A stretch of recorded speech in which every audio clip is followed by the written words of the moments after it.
MSIDC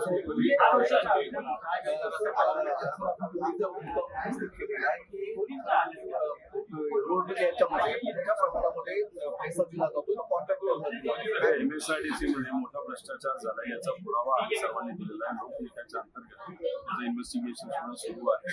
आता याच्यामध्ये आमचं एवढंच म्हणणं आहे की आम्ही जेव्हा पैसा शेतकरी कर्जमाफीला मागतो, विम्यासाठी मागतो, आम्ही युवांच्या शिक्षणासाठी मागतो, स्कॉलरशिपसाठी मागतो, लाडक्या बहिणींसाठी मागतो, तेव्हा आम्हाला काय सांगितलं तर सरकारकडे पैसा नाही. आता मग पैसा तुमच्याकडे नाही एका बाजूला आणि दुसऱ्या बाजूला तुम्ही जर मोठे मोठे प्रोजेक्ट म्हणजे शक्तीपीठ जो प्रोजेक्ट आहे 85,000 कोटी रुपयाचा आहे. रस्ता जो 8 लेन रस्ता आहे, मोठा रस्ता तो पर किलोमीटर गडकरी साहेब किती रुपयात करतायत तर 70 कोटी रुपये.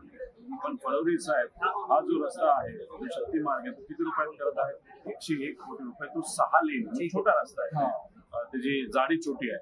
याच्यात कुठे भ्रष्टाचार आहे आणि हाच आम्ही लोकांसमोर आणतोय. हे दुसऱ्या बाजूला सामान्य लोकांना मदत केली जात नाही कारण पैसा नाही, पण खरा पैसा कुठं चाललाय तर या सर्व गोष्टींमध्ये आणि या भ्रष्टाचारात. हा पैसा उभा करण्यासाठी परवाने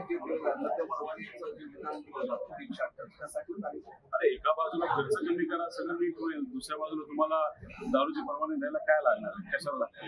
त्यामुळे जर तुमच्या हातामध्ये खर्च कमी करणं असेल तर एकदा जरा सरकार लोकांचा महाराष्ट्राचा विचार करा, पैसे नाही खायचा एकदा ठरवा आणि मग नक्कीच समृद्धी मार्ग जो आपला शक्ती मार्ग जो 85,000 कोटी एस्टिमेट आहे तो दाडगिरी 50,000च्या खाली येऊ शकतं. जर गडकरी साहेबांना जमतं ते फडणवीस साहेबांना का जमतं. राष्ट्रवादी काँग्रेस शरदचंद्र पवार पक्षाचे अध्यक्ष प्रदेशाध्यक्षपदी शशिकांत शिंदे त्यांचं अभिनंदन करतो. जयंत पाटील साहेबांनी सुद्धा गेल्या 7-8 वर्षात आणि त्याच्या आधी आदरणीय पवार साहेब यांनी कंपनीचे राहिले खूप मोठं कॉन्ट्रीब्युशन या पार्टीसाठी त्यांनी दिलं. याच्या पुढेही सुद्धा ते देतील. आणि शशिकांत शिंदे साहेब एक माथाडी कामगारांचा मुलगा, त्यांनी कष्ट बघितलेले आहेत आणि आज कष्टाची जरूरत आहे. त्यामुळे सर्व नेते आधीचे आणि आताचे एकत्रित राहून आमच्यासारखे कार्यकर्ते पदाधिकारी मिळून नक्कीच चांगलं काम करतील असा विश्वास आहे. तुम्हाला यामध्ये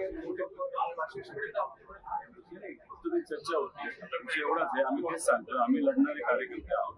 पदासाठी कधी आम्ही त्या ठिकाणी थांबलेलो नाही, सत्ता असताना सुद्धा सत्ता नसताना सुद्धा. त्यामुळे आता जे पद पवार साहेबांनी दिलेलं स्वागत आम्ही करतो. आता लढायचं आहे आणि उद्या जाऊन कुठलंही छोटं मोठं पद जर काही इतर लोकांना आम्हाला असं दिलं तरी त्या पदाला न्याय देण्याचा प्रामाणिकपणे प्रयत्न आम्ही करतो.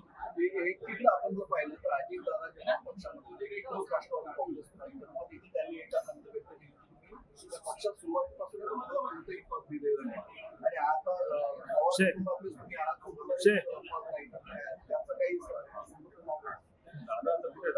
त्यामुळे त्यावेळेस काय बोलले कसं बोलले याच्यातून थोडा जण आता फायदा नाही. आता आपल्याकडे कुठले नेते कसे लढतात, कसे प्रामाणिक आहेत, कसे विचारायला पक्के आहेत हे बघणं महत्वाचं. धन्यवाद.